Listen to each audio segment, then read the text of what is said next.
It's official. Afghanistan is now America's longest war. Today, June 7, 2010, completes its 104th month, just narrowly beating out the Vietnam War, which lasted 103 months. Well, for more on the similarities and differences between the two wars, writer David Swanson joins me from North Carolina. He actually says that the two wars have quite a bit in common, if only Afghanistan could catch up to the forces that ended Vietnam.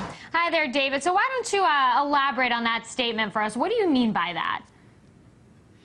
Well, the Vietnam War was ended by at least three forces, by a very coordinated, aggressive resistance by the Vietnamese people, by massive resistance in the U.S. military, and by an insistent peace movement here in the United States. And in all three of those categories, we are lagging behind in terms of what is needed to stop the war in Afghanistan for a variety of reasons, and there's no draft in the military now, and we're using mercenaries and so forth, and the death toll is nowhere near where it was yet anyway with Vietnam. The financial cost, on the other hand, many times surpasses what was done in Vietnam, and I think the damage to our civil society, to the rule of law, to the standards of powers that presidents are able to abuse henceforth, Afghanistan has been perhaps the most damaging war we've seen.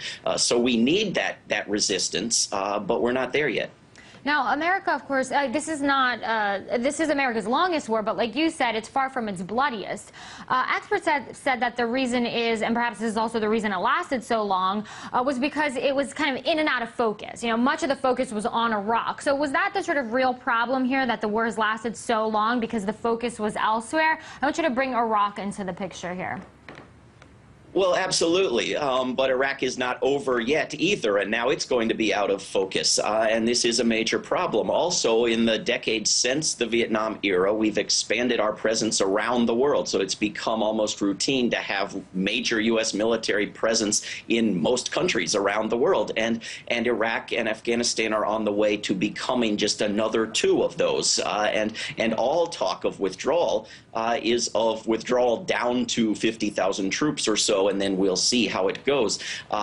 Whereas there was an insistent demand from the peace movement, as well as from the Vietnamese, as well as from soldiers in our military, to completely end the occupation of Vietnam. And that was accomplished, and it can and must be accomplished with Afghanistan and Iraq.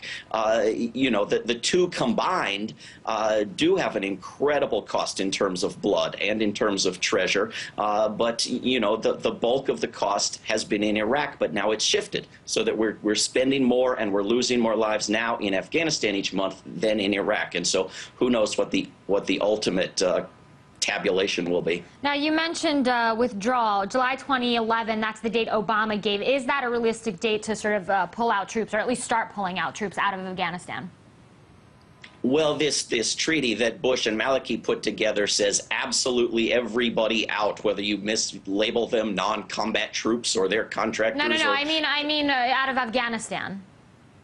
Well, out of Afghanistan, that is a date that President Obama has suggested he might begin a withdrawal, and has never indicated substantively how quickly that withdrawal might go, when, if ever, it might end, and so forth. And even that start date is subject to forces on the ground and so forth. I think it's perfectly reasonable, except that I think it would be much more reasonable to begin the withdrawal immediately.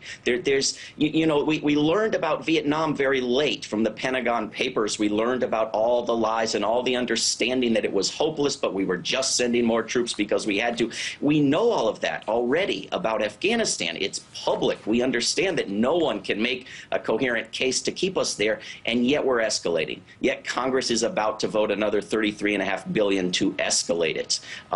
It's very, very disturbing when you make the comparison with Vietnam. And you mentioned the whole peace movement in Vietnam, saying that was really one of the forces that caused that war to end. So why don't we see that here? You mentioned the fact that, we're now using mercenaries and things like that, but what else could it be? And also factor in media coverage or lack thereof when it comes to Afghanistan. Are we going to see this sort of peace movement as it was in Vietnam, in the days of Vietnam?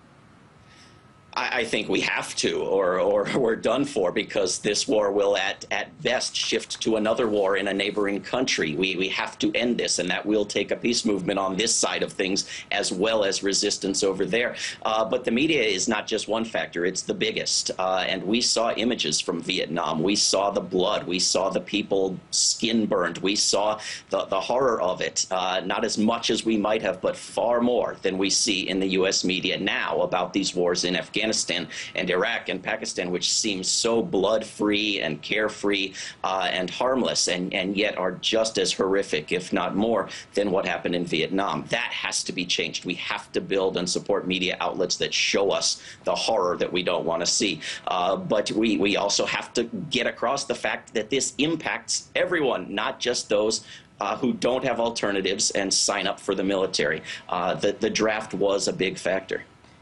Anti-war activist David Swanson there. I do want to thank you for your time and also your analysis here on RT Today.